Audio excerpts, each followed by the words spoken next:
Arrête de te plaindre. Elle est déjà vendue. Ce sont les mots qui ont tout changé.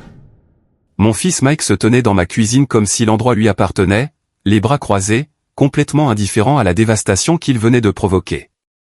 J'avais besoin de cet argent pour mon voyage en Italie. Je le fixais, les mains encore mouillées d'avoir fait la vaisselle, la tasse de café de Franck tremblant dans ma main. Tu as vendu la Rolex de ton père sans me demander. Maman, sérieusement, passe à autre chose. C'est juste une montre. Juste une montre. 6 mois après avoir enterré mon mari de 43 ans, et mon propre fils avait volé la seule chose de Franck que je portais tous les jours, que je remontais chaque matin comme Franck me l'avait appris, me sentant connecté à lui à travers ce simple rituel. Si vous regardez cette vidéo, abonnez-vous et dites-moi d'où vous regardez.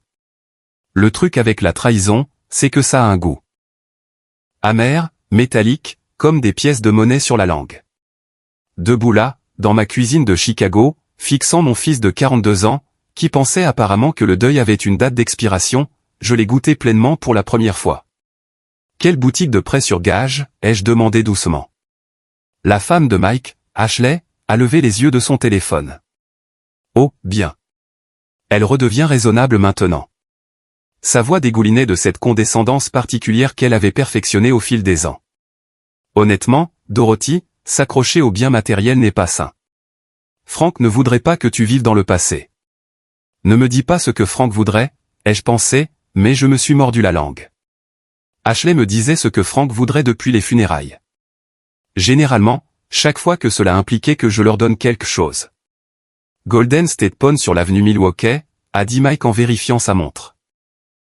Une Apple Watch coûteuse qui valait probablement plus que la Rolex de Franck.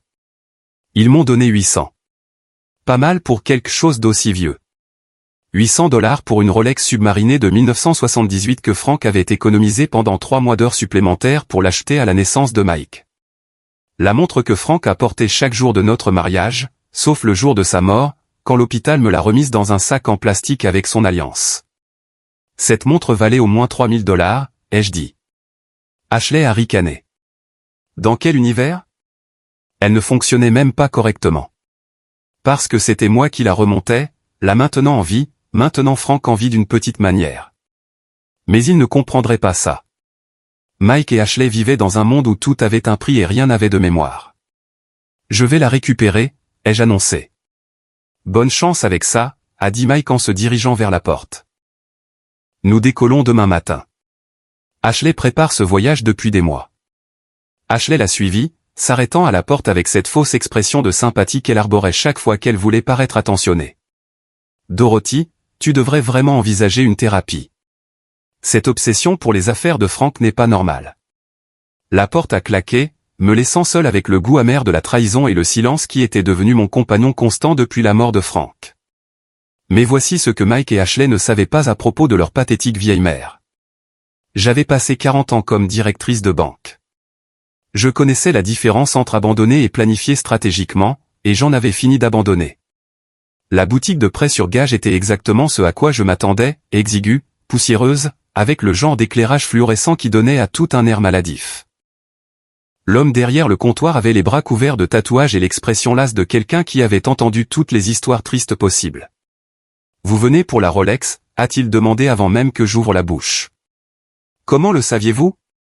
Votre fils m'a prévenu que vous pourriez passer. Il a dit que vous aviez du mal à lâcher prise. » Il a haussé les épaules d'un air désolé. « Écoutez, madame, je compatis, mais les affaires sont les affaires. J'ai payé la juste valeur marchande. » La juste valeur marchande. Comme s'il y avait un prix standard pour 43 ans de mariage, pour le son de Franck remontant cette montre chaque matin pendant que son café infusait. Pour son poids dans mes mains quand l'infirmière de l'hôpital l'a placé là, à côté de son alliance. Je la rachète. Peu importe le prix. L'homme, dont le badge indiquait Danny, semblait mal à l'aise.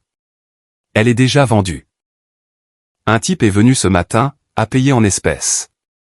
Pas de retour dans ce métier. Mon cœur s'est serré. Un inconnu se promenait dans Chicago en portant la montre de Franck, et je ne la reverrai plus jamais parce que mon fils avait besoin d'argent de poche pour ses vacances en Italie. Mais voilà le truc, a poursuivi Danny en baissant la voix. On a trouvé quelque chose de bizarre en la nettoyant pour la vente. Il a disparu dans une arrière-salle et est revenu avec une petite enveloppe Kraft. Il y avait un compartiment caché à l'arrière. Un vrai travail de pro, ça a dû être fait par un bijoutier. On a trouvé ça à l'intérieur. À l'intérieur de l'enveloppe se trouvait un morceau de papier plié, jauni par le temps. De l'écriture soignée de Frank, anniversaire de Dorothy, 15 juillet 1955. Le jour où j'ai su que je l'épouserais. En dessous, une série de chiffres et de lettres qui ressemblaient à une sorte de code. SS 4457 CH 0815 DS. Je fixais le papier, les mains tremblantes. Frank n'avait jamais mentionné de compartiment caché. En 43 ans de mariage, il avait gardé ce secret, caché à la vue de tous à son poignet. Vous reconnaissez ces chiffres, a demandé Danny. J'ai secoué la tête, mais quelque chose à leur sujet me titillait. Ils semblaient familiers, comme un mot de passe ou un numéro de compte. Frank avait été méticuleux dans sa tenue de registre, notant toujours les numéros importants de son écriture soignée. Le type qui a acheté la montre, ai-je dit soudainement. À quoi ressemblait-il? L'expression de Danny a changé, devenant plus méfiante. Pourquoi? Parce que mon mari a caché ça pour une raison, et je pense que celui qui a acheté cette montre pourrait avoir une surprise. Madame, je ne peux vraiment pas, s'il vous plaît. Je me suis penché en avant, laissant Danny voir le chagrin qui était encore à vif après 6 mois. Cette montre est tout ce qu'il me reste de lui.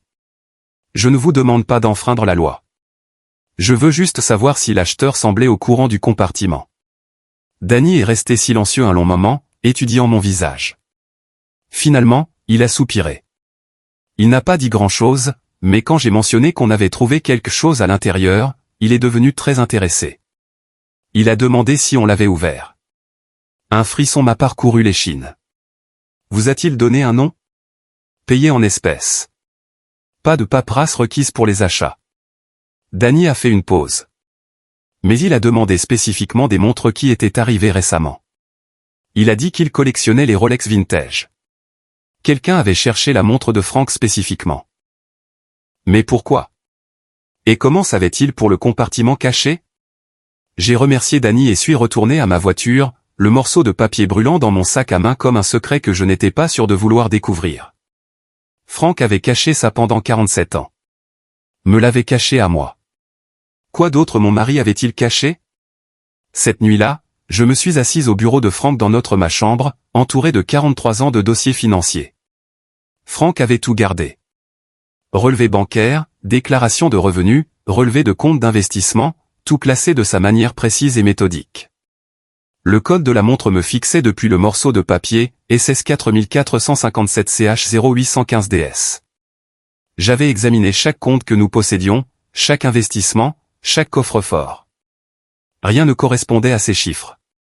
Frank avait été financièrement conservateur. Compte d'épargne, compte courant, un modeste fonds de retraite. Rien d'extravagant, rien de caché. Du moins, c'est ce que je pensais. Mon téléphone a sonné, interrompant mes recherches. Le nom de Mike s'est affiché à l'écran. Maman, Ashley est contrariée. Elle dit que tu as fait une scène à la boutique de prêt sur gage. J'ai failli rire. Dans quel monde essayer de récupérer la montre volée de mon mari était-il faire une scène? Je suis allé racheter la montre de ton père. Malheureusement, quelqu'un d'autre l'avait déjà achetée. Tu vois, problème résolu. Il est temps de passer à autre chose. La désinvolture dans sa voix a fait que ma poitrine s'est serrée de colère. C'était le fils de Frank, le bébé pour qui Frank avait fait des doubles journées pour subvenir à ses besoins, le gamin à qui Frank avait appris à lancer une balle de baseball et à changer un pneu. Quand Mike était-il devenu si froid? Mike, il y avait quelque chose de caché à l'intérieur de la montre. Ton père m'a laissé un message. Silence à l'autre bout du fil. Puis, quel genre de message? Je ne suis pas encore sûr, mais ça ressemble à des numéros de compte ou à un mot de passe. Maman. La voix de Mike a changé, est devenue plus alerte. Qu'est-ce que le message disait exactement? Quelque chose dans son ton m'a fait hésiter. C'était la chose la plus intéressée que Mike ait montrée pour quoi que ce soit lié à son père depuis les funérailles. Juste quelques chiffres, ai-je dit vaguement. Probablement rien d'important. Peut-être que je devrais passer, t'aider à comprendre. Cette fois, j'ai ri, amèrement et sèchement. Hier, tu m'as dit d'arrêter de vivre dans le passé. Aujourd'hui, tu veux m'aider à trier les affaires de Frank. J'essaie juste d'être un soutien.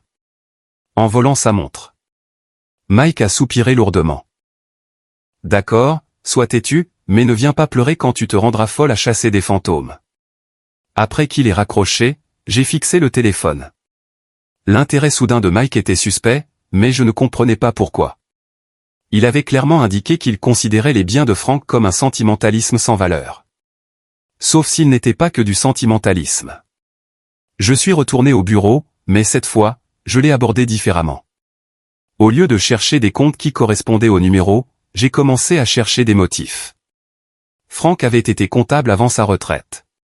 Il pensait en système, en progression logique. SS pourrait être la sécurité sociale.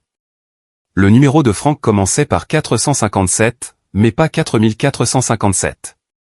CH pourrait être Chicago, où nous avions vécu tout notre mariage. 0815 m'a fait faire une pause. 15 août, notre anniversaire de mariage. DS était plus difficile. Les initiales de Frank étaient FS. Les miennes étaient DS. Dorothy Sullivan. Mes initiales. Le code incluait mes initiales. J'ai sorti mon ordinateur portable et j'ai commencé à chercher. Les comptes bancaires suisses utilisaient des codes comme celui-ci. Tout comme les sociétés d'investissement offshore. 3 heures plus tard, je l'ai trouvé. Secure Solutions Investment Management, basé aux îles Caïmans. Leur site web était discret, professionnel, s'adressant à des particuliers fortunés en quête de confidentialité et de sécurité. La page de connexion au compte exigeait un numéro de client et un mot de passe. Avec des doigts tremblants, j'ai tapé SS 4457 CH 0815 DS dans le champ du numéro de client. Numéro de compte valide est apparu à l'écran. Maintenant, il me fallait le mot de passe. Quelque chose que seul moi saurais. Quelque chose que Frank savait que je finirais par trouver. J'ai essayé notre date de mariage, notre adresse, mon anniversaire. Rien. Puis je me suis souvenu de la note. Anniversaire de Dorothy. 15 juillet 1955. Le jour où j'ai su que je l'épouserais. Pas ma vraie date de naissance. Le 15 juillet était le jour de notre rencontre.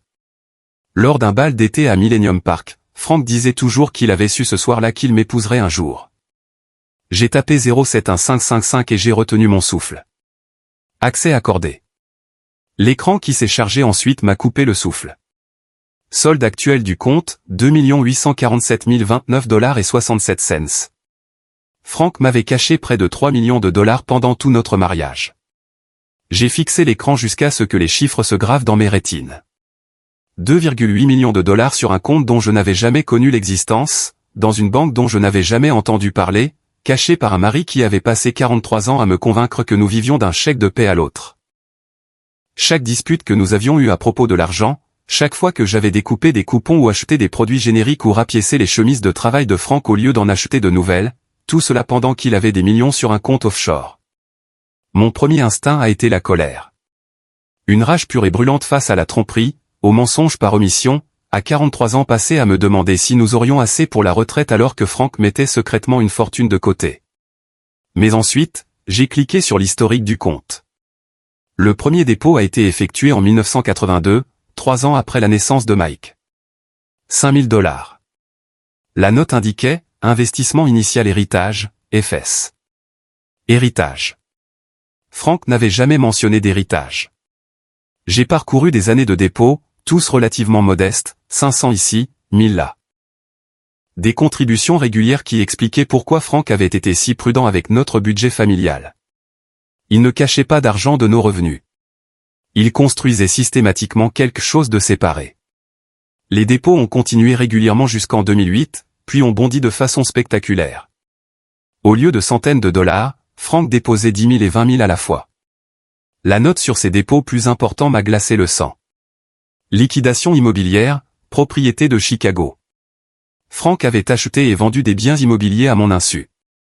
Des propriétés que je n'avais jamais vues. Des investissements. Je n'avais jamais été consulté sur des affaires qu'il avait apparemment rendu riches. Comment peut-on vivre avec quelqu'un pendant 43 ans et ne pas savoir qu'il mène des transactions commerciales secrètes? J'ai cliqué sur les messages du compte et j'ai trouvé un dossier intitulé « Pour Dorothy, accès d'urgence uniquement ». À l'intérieur se trouvait un fichier vidéo téléchargé juste 3 mois avant la mort de Frank.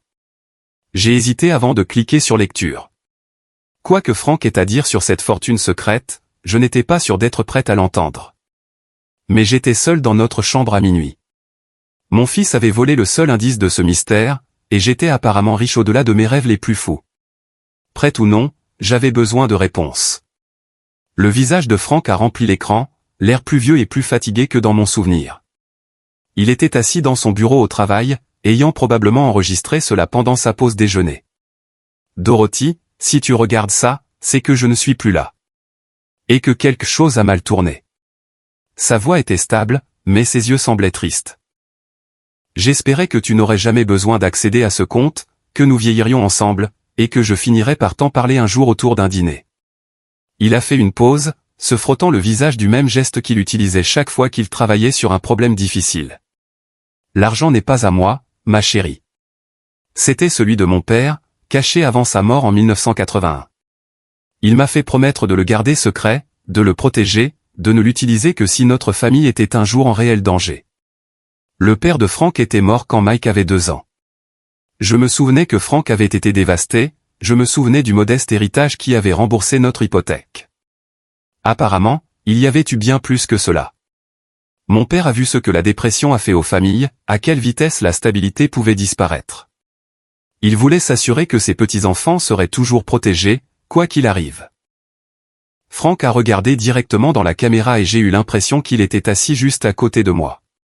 J'ai investi l'argent avec soin, de manière conservatrice. Chaque centime est documenté. Chaque transaction est légale. Il a grandi parce que j'ai réinvesti pendant 40 ans, mais le montant initial était destiné à être de l'argent d'urgence, une assurance contre la catastrophe. La vidéo a continué avec Frank expliquant les détails du compte, la stratégie d'investissement, les protections légales qu'il avait mises en place, mais j'étais bloqué sur une phrase. J'espérais que tu n'aurais jamais besoin d'accéder à ce compte. Frank était mort d'une crise cardiaque au travail. Soudaine, inattendue, sans signes avant-coureurs. Comment aurait-il pu savoir que j'aurais besoin de cet argent? Sauf si la catastrophe contre laquelle il se protégeait n'était pas aléatoire. Sauf si Frank avait su quelque chose sur notre famille que je commençais à peine à comprendre. Le lendemain matin, je me suis déclaré malade à mon travail à temps partiel à la bibliothèque. Pour la première fois en 6 mois, j'avais quelque chose de plus important à faire que d'organiser les livres retournés et de faire taire les adolescents. Je devais comprendre ce que Frank avait voulu dire par « réel danger ». Le compte d'investissement avait des registres détaillés remontant à 40 ans, mais j'ai commencé par les transactions récentes. Le dernier dépôt de Frank avait été effectué juste 2 semaines avant sa mort. 25 000 $ avec la note, vente de propriété, liquidation d'urgence. Liquidation d'urgence. Frank avait converti des actifs en espèces juste avant sa mort.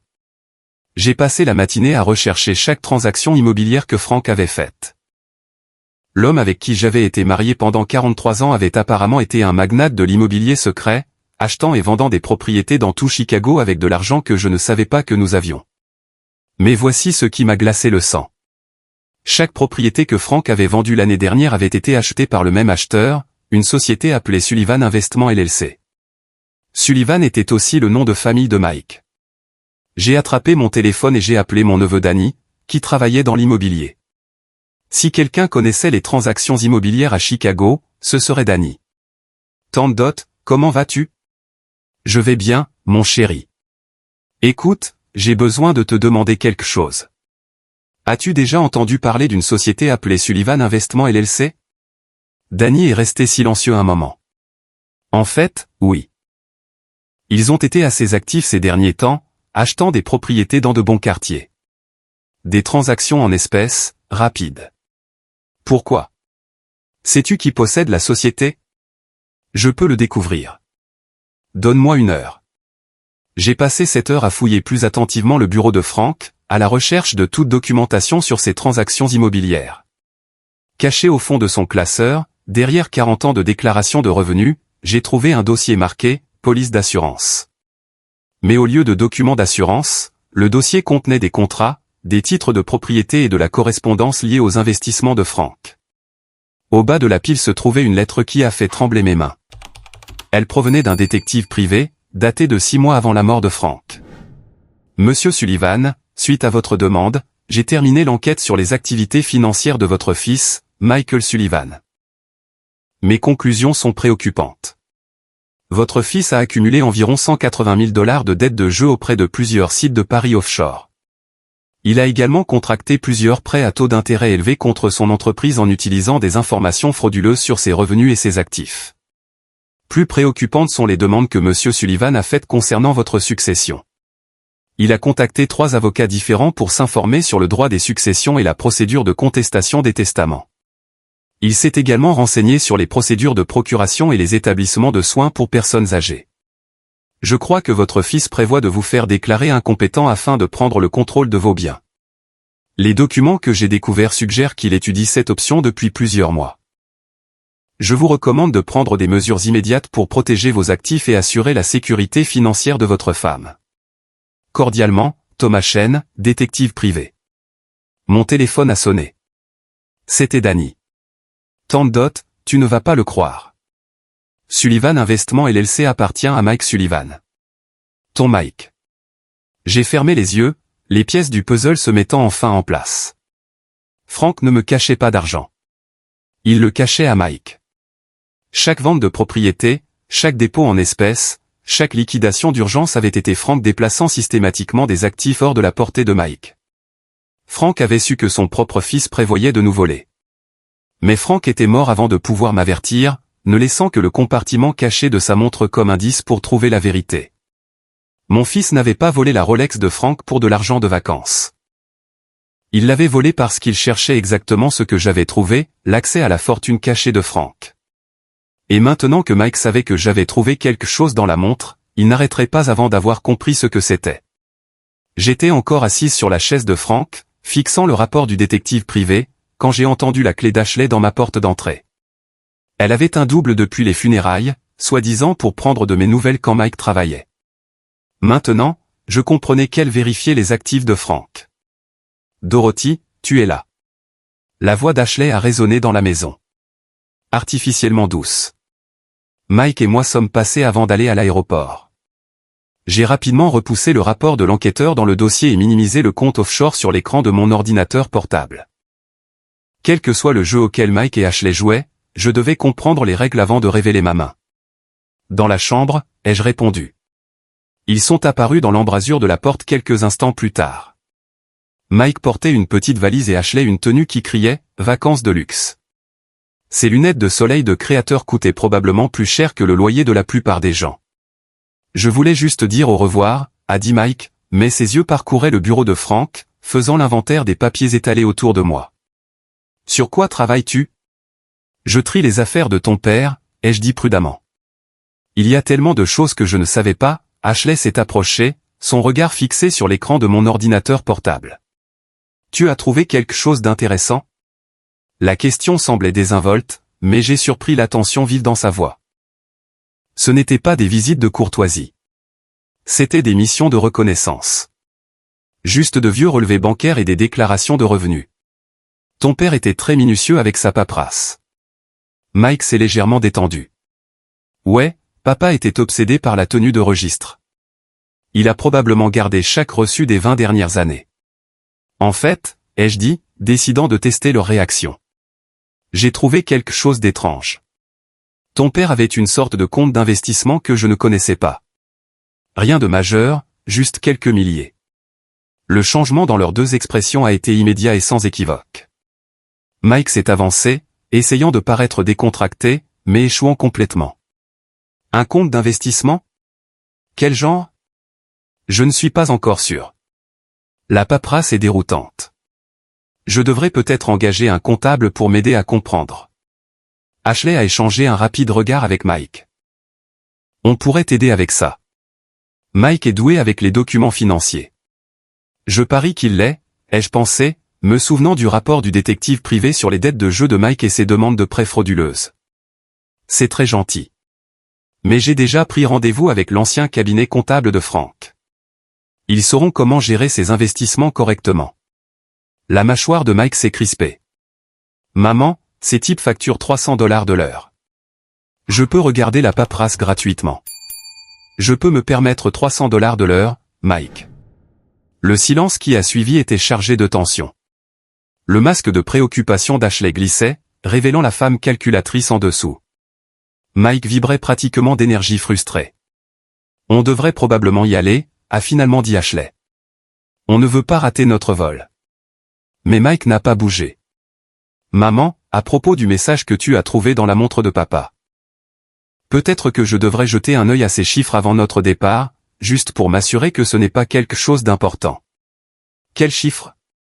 A demandé Ashley sèchement. Mike lui a lancé un regard d'avertissement.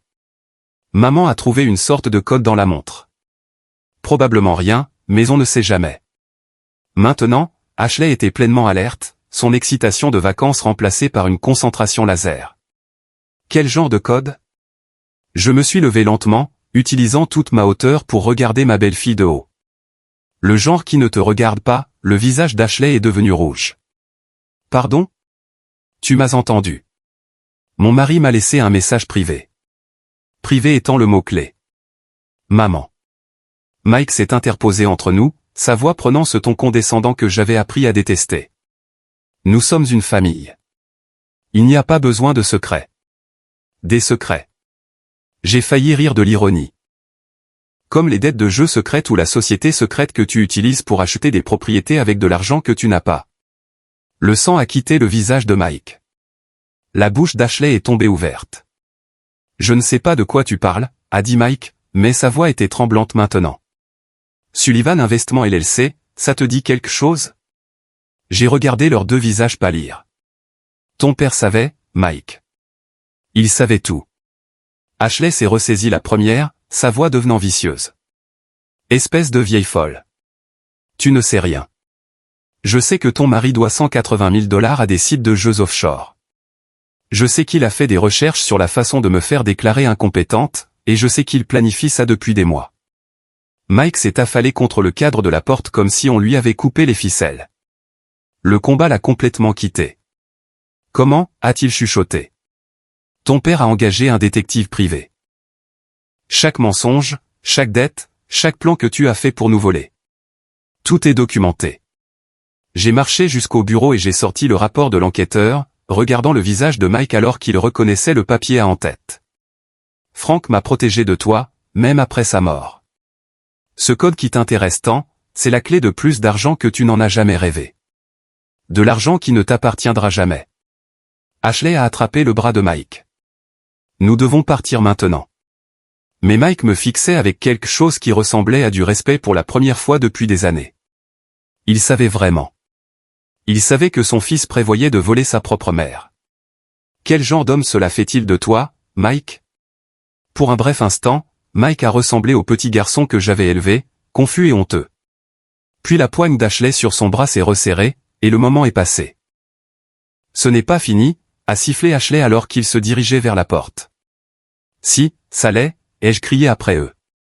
C'est fini depuis le jour où vous avez décidé que je valais plus pour vous morte que vivante. La porte d'entrée a claqué, me laissant seul avec les secrets de mon mari et la certitude que le vrai combat ne faisait que commencer. 2 jours après le départ dramatique de Mike et Ashley, ma sonnette a retenti à 8 heures du matin. À travers le Judas, j'ai vu une femme en costume coûteux tenant une mallette. Derrière elle se tenait un homme qui semblait sorti d'un catalogue de facultés de droit. Madame Sullivan. Je suis Catherine Wells de Wells Morrison & Associates. Voici mon collègue, David Kim. Nous représentons votre fils, Michael, dans certaines affaires juridiques familiales. Affaires juridiques familiales. C'était une façon de le dire. J'ai ouvert la porte, mais je ne les ai pas invités à entrer. Que puis-je faire pour vous? Catherine a souri avec le genre de chaleur étudiée qui coûtait probablement $300 de l'heure. Madame Sullivan, votre fils s'inquiète pour votre bien-être. Il nous a demandé de discuter de certaines options qui pourraient être bénéfiques pour toutes les personnes impliquées. Telles que... David s'est avancé, sortant une tablette. Nous comprenons que vous ayez pu découvrir certains comptes financiers que votre défunt mari gardait privés. Bien que nous soyons sûrs qu'il avait de bonnes intentions, la gestion d'investissements complexes peut être accablante, surtout pendant le processus de deuil. Accablante. Comme si je n'avais pas passé 40 ans à gérer nos finances familiales au centime près pendant que Franck jouait secrètement au magnate de l'immobilier. J'apprécie votre préoccupation, mais je suis parfaitement capable de gérer mes propres affaires. Le sourire de Catherine n'a jamais faibli. Bien sûr que vous l'êtes, mais considérez ceci. Votre fils pourrait aider à assumer ce fardeau. Nous avons rédigé des documents qui donneraient à Michael une procuration sur vos décisions financières. Juste temporairement, jusqu'à ce que vous ayez eu le temps de faire votre deuil correctement. C'était ça. Exactement ce dont le détective privé de Franck avait averti. Temporairement, ai-je répété. Et qui détermine la fin de ma période de deuil? David a échangé un regard avec Catherine. Ce serait à votre discrétion. Naturellement. Naturellement. J'ai reculé vers ma porte. Messieurs, dames, je pense que nous avons terminé. Madame Sullivan. La voix de Catherine s'est légèrement aiguisée. Votre fils est prêt à déposer une requête auprès du tribunal concernant votre capacité mentale. Il s'inquiète de certaines décisions financières erratiques que vous avez prises. Quelles décisions erratiques? Accéder à des comptes offshore, effectuer des transactions financières internationales sans conseil professionnel. Pour un observateur extérieur, il pourrait sembler que vous ne pensez pas clairement. La menace était limpide. Signez volontairement la procuration, ou il me ferait déclarer incompétente de force. Vous savez ce qui est intéressant avec les menaces?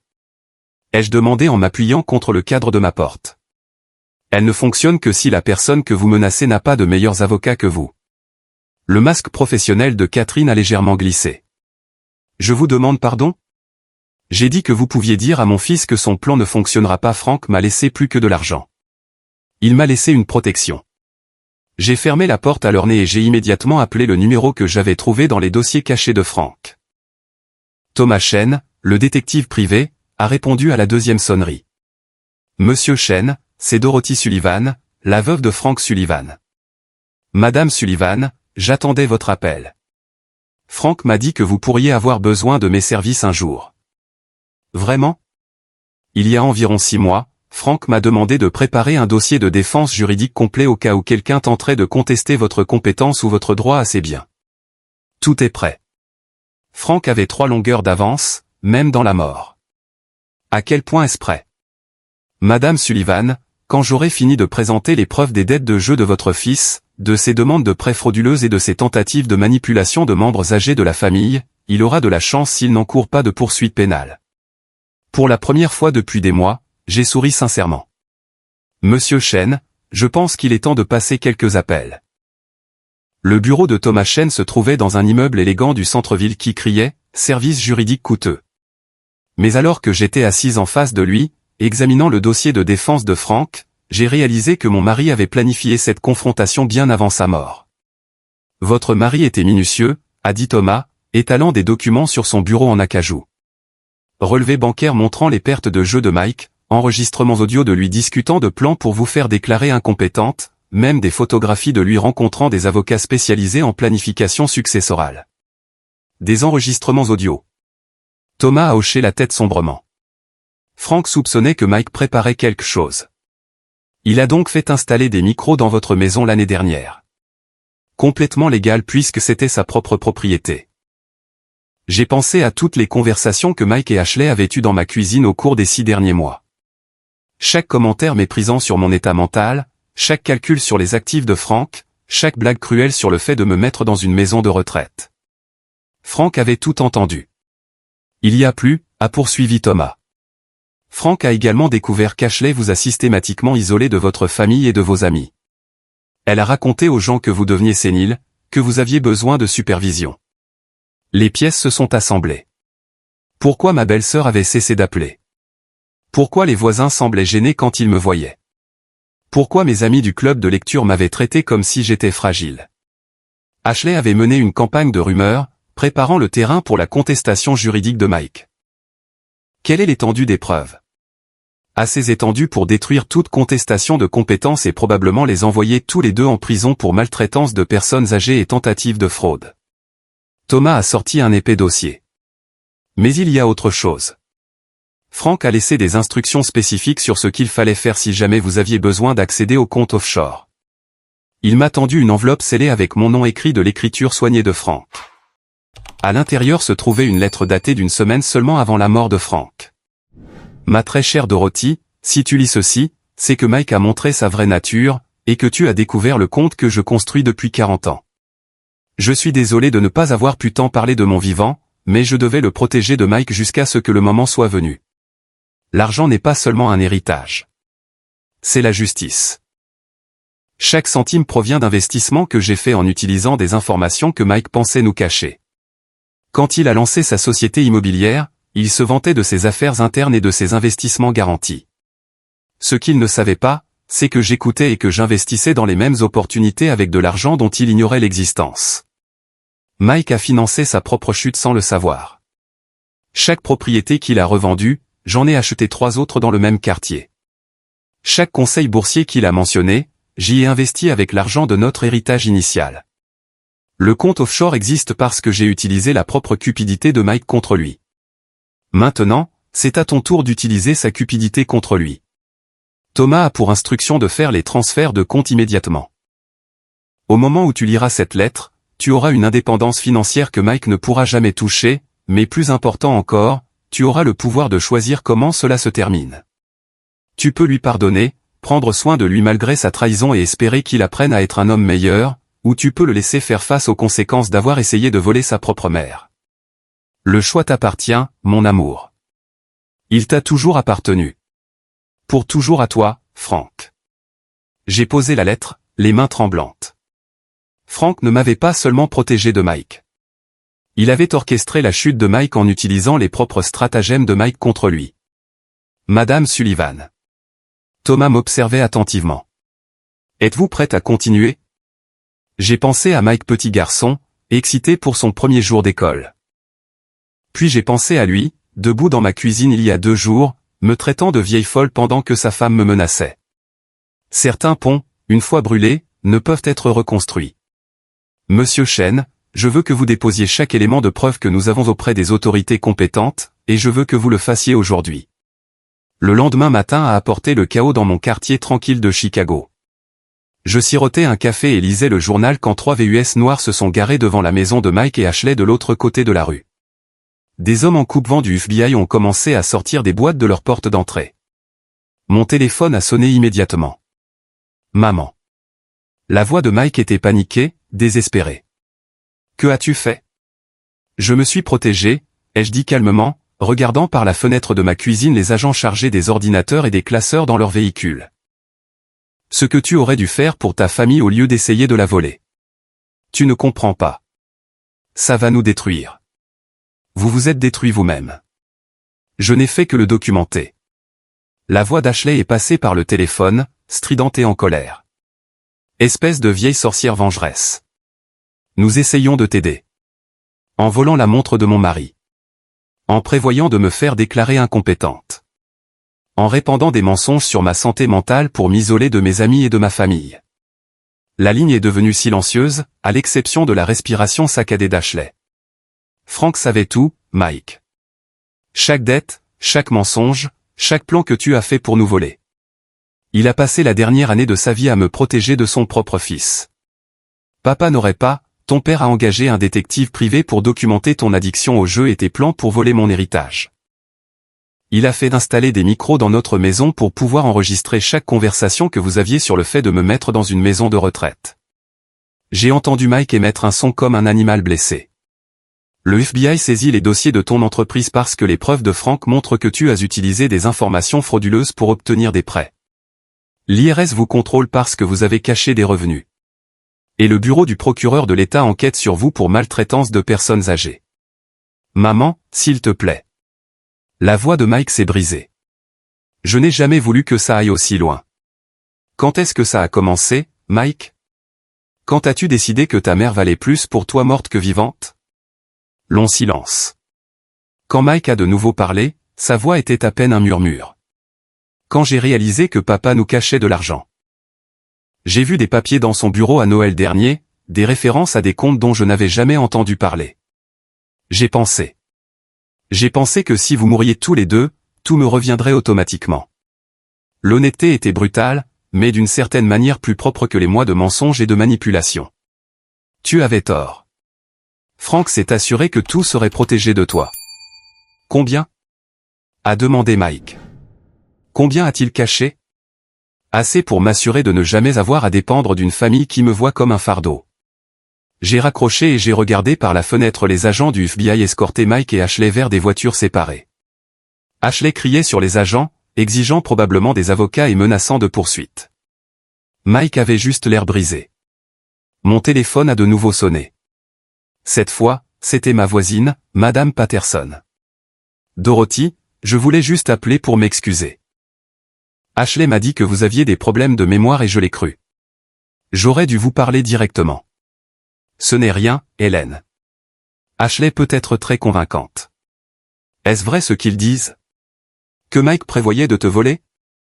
J'ai regardé la photo de Frank sur ma cheminée, me souvenant de l'homme qui m'avait protégé même après la mort. C'est vrai, mais c'est fini maintenant. 3 semaines plus tard, j'étais assise dans le bureau de Thomas Chen, examinant les derniers documents juridiques. Mike et Ashley faisaient face à des accusations de fraude fédérale. Leur entreprise avait été saisie et leurs actifs gelés en attendant l'enquête. Mais ce matin-là avait apporté un visiteur inattendu. Madame Sullivan, il y a quelqu'un ici pour vous voir, a annoncé la secrétaire de Thomas. Il dit s'appeler Richard Torres et qu'il a quelque chose qui vous appartient. L'homme qui est entré avait la soixantaine, bien habillé, avec le genre de comportement prudent qui suggérait une expérience dans les forces de l'ordre. Dans ses mains se trouvait une boîte de velours bleu familière. Madame Sullivan, c'est moi qui ai acheté la montre de votre mari à la boutique de prêt sur gage. Je l'ai fixée, confuse. Comment avez-vous su me trouver? Richard a souri et a posé la boîte sur le bureau de Thomas. Parce que Frank Sullivan m'a engagé il y a 20 ans pour protéger cette montre s'il lui arrivait quelque chose. Je ne comprends pas, je suis un marshal fédéral à la retraite, Madame Sullivan. Votre mari m'a engagé pour surveiller certaines situations. Lorsque la montre est apparue chez Golden State Pawn, j'ai été immédiatement averti. Thomas prenait des notes furieusement. Vous surveillez Mike Sullivan? Entre autres choses. Frank était minutieux dans ses préparatifs. Richard a ouvert la boîte de velours, révélant la Rolex de Frank. Mais il y a autre chose que vous devez savoir sur cette montre. Il l'a retournée et a appuyé sur quelque chose à l'arrière. Un deuxième compartiment caché s'est ouvert, plus petit que le premier. À l'intérieur se trouvait une carte micro SD. Frank a tout enregistré, Madame Sullivan. Chaque conversation que Mike a eue sur le fait de vous manipuler, chaque réunion avec des avocats pour vous déclarer incompétente, chaque discussion sur ce qu'il fallait faire de vos biens après votre départ. La pièce a légèrement tourné. Frank enregistrait Mike depuis 18 mois. Audio, vidéo, dossier financier, tout ce qui était nécessaire pour s'assurer que Mike ne pourrait jamais contester avec succès votre compétence mentale ou votre droit à l'héritage de Frank. Richard a inséré la carte SD dans l'ordinateur de Thomas. L'écran s'est rempli de dossier après dossier de preuves. Enregistrements audio, fichiers vidéo, documents financiers, même des photographies de Mike rencontrant des avocats et des joueurs. Votre mari vous aimait assez pour passer les 2 dernières années de sa vie à construire une défense juridique incassable contre son propre fils. J'ai pensé aux derniers mois de Frank. À quel point il avait semblé stressé. Combien de réunions de travail il avait eu le soir. Il ne se cachait pas de moi. Il me protégeait. Il y a une dernière chose, a dit Richard doucement.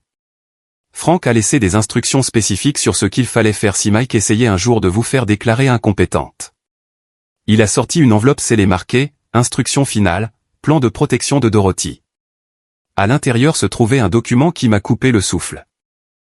Dans le cas où Michael Sullivan tenterait une action en justice contre la compétence mentale de Dorothy Sullivan, les actifs suivants seront transférés immédiatement à l'hôpital pour enfants de Chicago au nom de Michael Sullivan, toutes les propriétés détenues par Sullivan Investment LLC, toutes les dettes de jeu et les prêts en cours, tous les frais juridiques et les frais de justice associés aux accusations de maltraitance de personnes âgées. Michael Sullivan sera personnellement responsable de toutes les dettes et conséquences juridiques tout en ne recevant aucun bénéfice de tout héritage ou transfert d'actifs. Frank avait arrangé pour que Mike hérite de sa propre destruction. Votre mari était un homme brillant, a dit Thomas avec admiration. Il a transformé la cupidité de Mike en un piège juridique. Frank savait que Mike n'arrêterait jamais d'essayer d'obtenir l'argent, a expliqué Richard. Il s'est donc assuré que toute tentative de vous voler entraînerait la perte de tout ce que Mike possédait déjà. J'ai pris la montre de Frank, sentant son poids familier dans mes mains. Pendant 43 ans, j'avais pensé être marié à un simple comptable qui s'inquiétait de l'argent et économisait chaque centime. Au lieu de cela, j'avais été marié à un maître stratège qui avait passé 2 ans à orchestrer le plan de protection le plus élaboré de l'histoire juridique. Madame Sullivan, a dit Richard doucement. Votre mari m'a demandé de vous donner un dernier message si ce jour arrivait. Il m'a tendu une dernière enveloppe. Celle-ci non scellée. À l'intérieur, de l'écriture de Frank, Dorothy, tu as toujours été plus forte que tu ne le pensais. Je me suis juste assuré que tu aurais les outils pour le prouver. Amour toujours, Frank. 6 mois plus tard, je me tenais dans le hall de l'hôpital pour enfants de Chicago, regardant les ouvriers installer une plaque de laiton qui disait « L'aile mémorial Frank Sullivan ».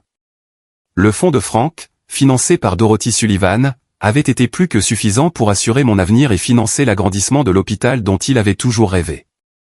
L'ironie finale était que la tentative de Mike de me voler avait directement abouti au plus grand don de bienfaisance de l'histoire de l'hôpital. Mon téléphone a vibré avec un texto de Thomas Chen. L'audience de détermination de la peine de Mike est la semaine prochaine. Il recommande 2 ans de prison fédérale plus une restitution complète. Ashley a conclu un accord de plaidoyer pour 18 mois. Voulez-vous toujours y assister? J'ai répondu, non, j'ai mieux à faire. Et c'était vrai.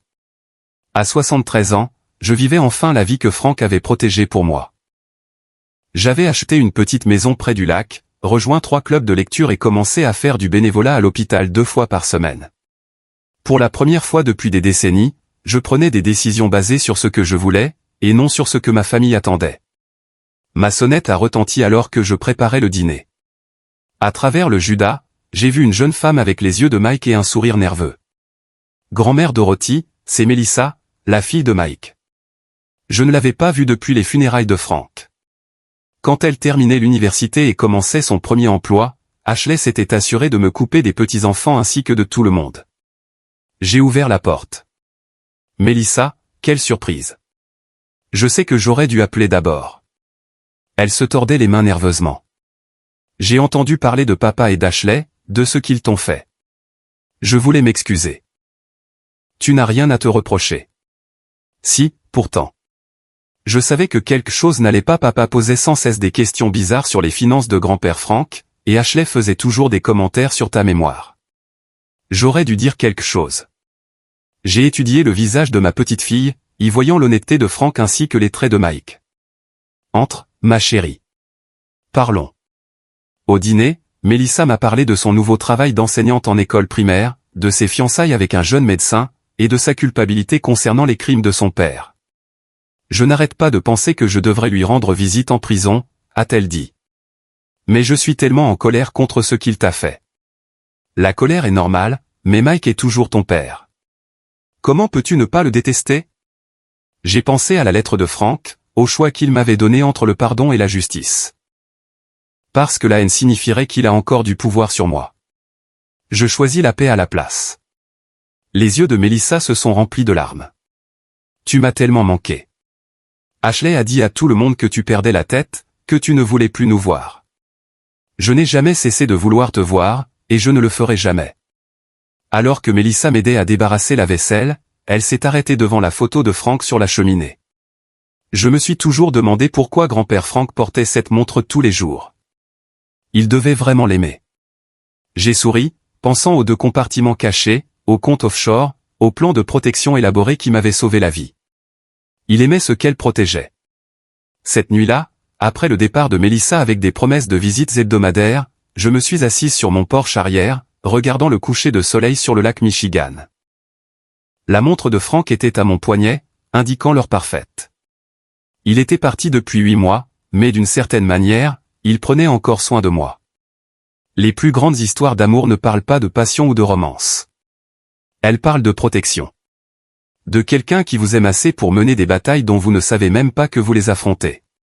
Frank avait passé 2 ans à se préparer pour une guerre que je n'ai jamais vue venir. S'assurant que sa mort ne me laisserait pas sans défense face à la cupidité de son propre fils. Certaines personnes passent toute leur vie à chercher ce genre d'amour. J'ai eu la chance de le porter à mon poignet pendant 43 ans. Merci de m'avoir écouté. N'oubliez pas de vous abonner et n'hésitez pas à partager votre histoire dans les commentaires. Votre voix compte.